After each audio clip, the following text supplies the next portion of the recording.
मुलांनो, गोष्टीचं नाव आहे देव सगळीकडे असतो. तुम्हाला तर माहिती आहे, पूर्वीच्या काळी गुरुकुल पद्धतीने शिक्षण होत असे. सर्व विद्यार्थी 8व्या वर्षी एखाद्या आश्रमामध्ये गुरुकुलामध्ये जात असत आणि गुरु त्यांना विद्या देत असत. ही पद्धत जेव्हा चालू होती की नाही, तेव्हाची ही गोष्ट आहे बरं का. गुरु दयानंद स्वामी ह्यांच्या गुरुकुलामध्ये खूप शिष्य विद्यार्जनासाठी येत असत बरं का. गुरु दयानंद हे आपल्या शिष्यांना खूप छान विद्या शिकवून ज्ञानी बनवण्याचा आणि त्याहीपेक्षा बरं का चांगला माणूस बनवण्याचा प्रयत्न करत असत. आपले सगळे शिष्य हे उत्तम माणूस बनावेत अशी त्यांची महत्त्वाकांक्षा असे. आता ह्या गुरुकुलामधील शिष्यांचा विद्याभ्यास संपत आला होता बरं का. एक दिवस काय गुरूंच्या मनात आलं की आपल्या शिष्यांमधला सर्वोत्तम शिष्य कोणता आहे याची एकदा आपण परीक्षा घ्यावी बरं का. आणि म्हणून त्यांनी सर्व शिष्यांना एकत्र बोलावलं आणि सांगितलं की मी आज तुमची एक परीक्षा घेणार आहे बरं का. तुम्ही आज गुरुकुलाच्या बाहेर पडायचं आणि कोणाच्याही नजरेस न पडता कोठूनही कुठल्याही जागेतून एखादी मौल्यवान अशी वस्तू चोरून मला आणून दाखवायची. असे जो करेल तोच माझा सर्वोत्तम शिष्य असेल. झालं, सर्व शिष्य गुरुकुलातून बाहेर पडले.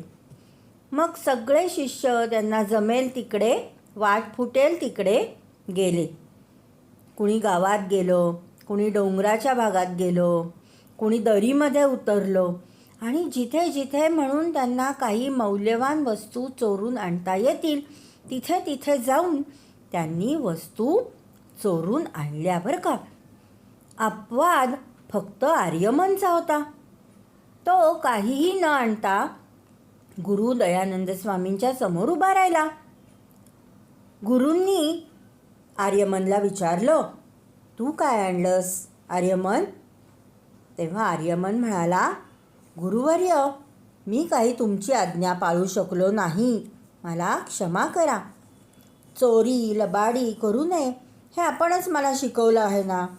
आणि चोरी करताना कोणीही पाहत नाही आहे अशी जागा तर मला कुठंही मिळाली नाही. कारण जिथे कोणीही नसेल तिथे सगळीकडे मला देव दिसला. मी डोंगरात गेलो, डोंगरावरही मला देव दिसला.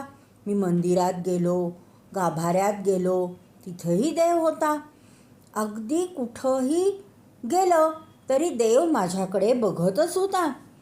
मग मी चोरी कशी बरं करू? असं म्हणून आर्यमनने गुरूंचे पाय धरले. गुरुवर्य, मला माफ करा, असे आर्यमन गुरूंना म्हणाला. त्याबरोबर गुरु दयानंदांना खूप आनंद झाला. त्यांनी त्याच्या पाठीवर शाबासकीची थाप टाकली आणि माझ्या या परीक्षेमध्ये तू एकटा उत्तीर्ण झाला आहेस. मी शिकवलेले सर्व संस्कार तू आत्मसात केले आहेस. माझ्या संस्कारांचं मूल्य तुला समजलं आहे.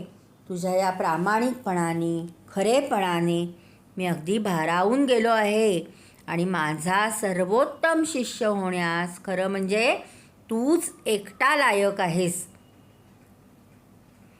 आणि गुरूंनी आर्यमनला आपल्या मिठीमध्ये घेतलं, त्याच्या चेहऱ्यावरून हात फिरवला आणि त्याला खूप खूप आशीर्वाद दिले.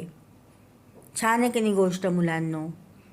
याचं तात्पर्य काय तर नेहमी आपल्या सद्विवेक बुद्धीला पटेल त्यानुसारच आचरण करावे.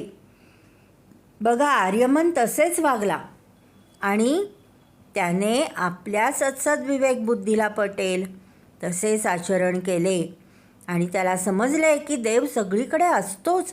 अशी कोणतीच जागा नाही आहे की जिथे देव नाही.